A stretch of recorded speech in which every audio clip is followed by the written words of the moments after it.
உம்மு சுலைம் ரலியல்லாஹு தஆலா அன்ஹா என்று சொல்லக்கூடிய ஒரு நபி தோழியர். இவருடைய பெயரை வரலாற்றிலே பலவாறு பதிவு செய்திருக்கிறார்கள். ருமைசா, உமைசா என்று பெயரெல்லாம் சொல்கிறார்கள். உம்மு சுலைம் என்பது பிரபலியமான பெயராக வரலாற்றிலே பதிவு செய்யப்பட்டிருக்கிறது. இந்த நபி தோழியர் நபிகள் நாயகம் ஸல்லல்லாஹு அலைஹி வஸல்லம் அவர்களுக்கு சின்னம்மா முறை, சின்ன தாயார், சிறிய தாயார் என்ற முறையிலே வருகிறார்கள். இவர்கள் ஆரம்ப காலகட்டத்தில் இஸ்லாத்தை ஏற்றுக்கொண்டார்கள். இஸ்லாத்தை ஏற்றுக்கொண்டது மட்டுமல்லாமல் அந்த அடிப்படையிலே தன்னுடைய வாழ்க்கை அமைத்துக் கொண்டு செயல்பட்டு வாழ்ந்தார்கள். தன்னை சார்ந்திருக்கக்கூடிய குடும்பத்தார்களுக்கு இஸ்லாத்தை எடுத்து சொன்னார்கள். இவருடைய கணவர், முதல் கணவர் இறந்து போய்விட்டார். மாலிக் இப்னு நதர் என்று சொல்லக்கூடிய ஒருவர். இவர் இஸ்லாத்தை ஏற்றுக்கொள்ளவில்லை, முஸ்லிமாக வாழவில்லை. ஆரம்பத்திலே அவர் இறந்து போய்விட்டார். இவர்கள் இஸ்லாத்தை ஏற்றுக்கொண்டார்கள். அவர்களுக்கு பிறந்தவர்கள் தான் அனஸ் இப்னு மாலிக் ரலியல்லாஹு தஆலா அன்ஹு என்று சொல்லக்கூடிய ஒரு நபி தோழர். இந்த நபி தோழர் இஸ்லாமிய வரலாற்றிலே பிரபலியமான நபி தோழர் அனஸ் ரலியல்லாஹு தஆலா அன்ஹு என்று சொன்னால் இஸ்லாத்தை பற்றி தெரிந்திருக்கக்கூடிய மக்களுக்கு எல்லோருக்குமே தெரியும். அந்த அளவு பிரபலியமான ஒரு நபி தோழர் தான் அனஸ் ரலியல்லாஹு தஆலா அன்ஹு. இவர்களுக்கு பிறந்தவர்கள் தான் இவர்கள்.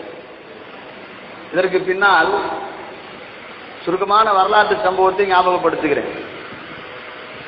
இவருடைய குணாதிசயங்கள், செயல்பாடுகளை பார்த்த அபு தல்ஹா என்று சொல்லக்கூடிய ஒருவர் பெண் கேட்டு வருகிறார். உங்களுடைய செயல்பாடுகள், குணாதிசயங்கள், நடவடிக்கைகள் எல்லாவற்றையும் பார்த்தேன், எனக்கு பிடித்திருக்கிறது, உங்களை திருமணம் முடிக்கலாம் என்று எனக்கு ஆசையாக இருக்கிறது, நீங்கள் என்ன சொல்கிறீர்கள்? அவர்கள் சொன்ன ஒரே வார்த்தை தான் இப்போது இந்த பயானுடைய, ஜும்மா பயானுடைய முக்கியமான கருத்து, முக்கியமான விஷயம். நீங்கள் ஒரு காஃபிர், அல்லாஹ்வுக்கு மாறுபட்டு வாழக்கூடியவர், ஒரு முஷ்ரிக், அல்லாஹ்வுக்கு இணை வைத்து வாழக்கூடியவர். நீங்கள் முஸ்லீம் கிடையாது. உங்களை நான் திருமணம் முடிக்க மாட்டேன், உங்களை நான் திருமணம் முடிக்க மாட்டேன். அப்போது அவர்கள் சொல்கிறார்கள், உங்களுடைய செயல்பாடுகள், குணாதிசயங்கள் எல்லாம் எனக்கு தெரியும், நீங்கள் நல்லவர் தான், தவறான பழக்க வழக்கங்கள், செயல்பாடு உங்களிடத்தில் எதுவுமே கிடையாது. ஆனால் நீங்கள் முஸ்லீம் கிடையாது, அல்லாஹ்வுக்கு மாறுபட்டு வாழக்கூடியவர், அல்லாஹ்வுக்கு இணை வைத்து வாழக்கூடியவர். நான் ஒரு முஸ்லிமா, நான் ஒரு முஸ்லிமான பெண், அல்லாஹ்வை ரப்பாக ஏற்றுக்கொண்டு வாழ்கிறேன், அல்லாஹ்வுடைய தூதரை ரசூலாக ஏற்றுக்கொண்டு வாழ்கிறேன், இஸ்லாத்தை வாழ்க்கை நெறியாக ஏற்றுக்கொண்டு வாழ்கிறேன். நீங்கள் நினைப்பது போல சிலைகளை நான் வணங்க மாட்டேன், அந்த சிலைகளுக்கு எந்த சக்தியும் ஆற்றலும் கிடையாது.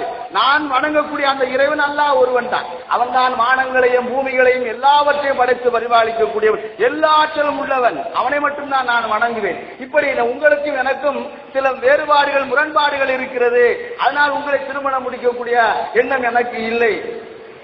ஒருவேளை என்னை நீங்கள் திருமணம் முடிக்க வேண்டும் என்ற ஆசை, ஆர்வம் உங்களுக்கு இருந்தது என்று சொன்னால், நீங்கள் முஸ்லீமாக மாறினால் நான் உங்களை திருமணம் முடித்துக் கொள்கிறேன்.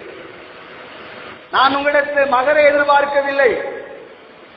மகர் அன்றைய காலகட்டத்தில் இருந்து இப்போது வரைக்கும் இஸ்லாமிய சட்டம் இதுதான், மகர் கொடுத்து திருமணம் முடிக்க வேண்டும். இஸ்லாமிய அடிப்படை சட்டம். நம்முடைய ஊரிலே, நாட்டிலே இருக்கக்கூடிய அந்த சட்டம் கிடையாது. தவறாக யாரும் புரிந்து கொள்ளாதீர்கள். 5000 ரூபா மகர் கொடுத்து விட்டேனே, அந்த காலத்தில் 1000 ரூபா, அது பிறகு 2000 ரூபா, அதற்கு பிறகு 3000 ரூபா, இப்ப 5000 ரூபா. 5000 ரூபா மகர் கொடுத்து விட்டேன், திருமணம் முடித்து விட்டேன். இது மகர் கிடையாது.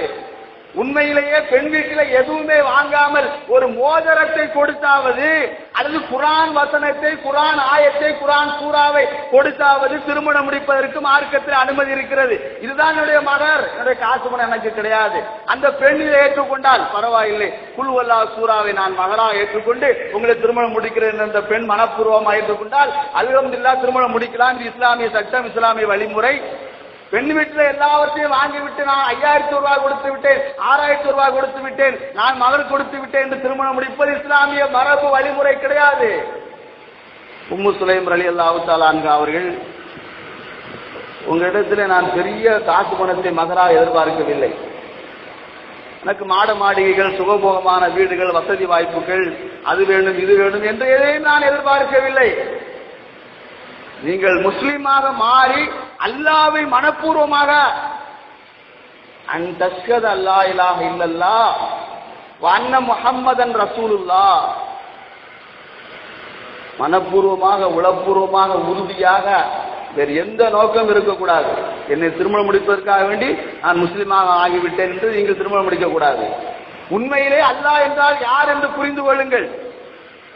அல்லாஹ்வுடைய தூதர் ரசூல்லா என்றால் எந்த அடிப்படையில் ரசூல்லாக இருக்கிறார்கள், அல்லாஹ்வுடைய தூதராக இருக்கிறார்கள், இஸ்லாமிய மார்க்கம் போதிக்கக்கூடிய போதனைகள் வழிமுறைகள் என்ன என்பதை முழுவதுமாக உள்வாங்கி அறிந்து புரிந்து தெரிந்து அதற்கு பின்னால் தான் என்னை நீங்கள் திருமணம் முடிக்க வேண்டும்.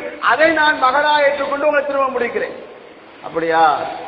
கொஞ்ச கால அவகாசம் கொடுங்கள். அபூ தல்ஹா என்று சொல்லக்கூடிய அந்த இஸ்லாத்தை ஏற்றுக்கொள்ளாத அந்த நபர் சொல்கிறார், சரி உங்களுக்கு அவகாசம் தருகிறேன், அதுதான் என்னுடைய எதிர்பார்ப்பும் கூட, வேற எந்த நோக்கம் கிடையாது. கொஞ்ச காலத்துக்கு பின்னால் வருகிறார், நீங்கள் சொன்னது போல இஸ்லாத்தை ஆய்வு செய்தேன், குர்ஆனை பற்றி தெரிந்து கொண்டேன், முஹம்மது நபி ஸல்லல்லாஹு அலைஹி வஸல்லம் பற்றி தெரிந்து கொண்டேன், இஸ்லாமிய கொள்கை கோட்பாடுகள் என்ன என்பதை புரிந்து கொண்டேன், நான் இருக்கக்கூடிய கொள்கை கோட்பாடுகள் என்ன என்பதை தெரிந்து கொண்டேன், ரெண்டுக்கும் உள்ள வித்தியாசம் என்ன என்பதை தெரிந்து கொண்டேன், உண்மையிலேயே இஸ்லாமிய மார்க்கத்தை நான் மனப்பூர்வமாக ஏற்றுக்கொண்டேன் என்று சொன்னதற்கு பின்னால் திருமணம் முடிக்கிறார்கள்.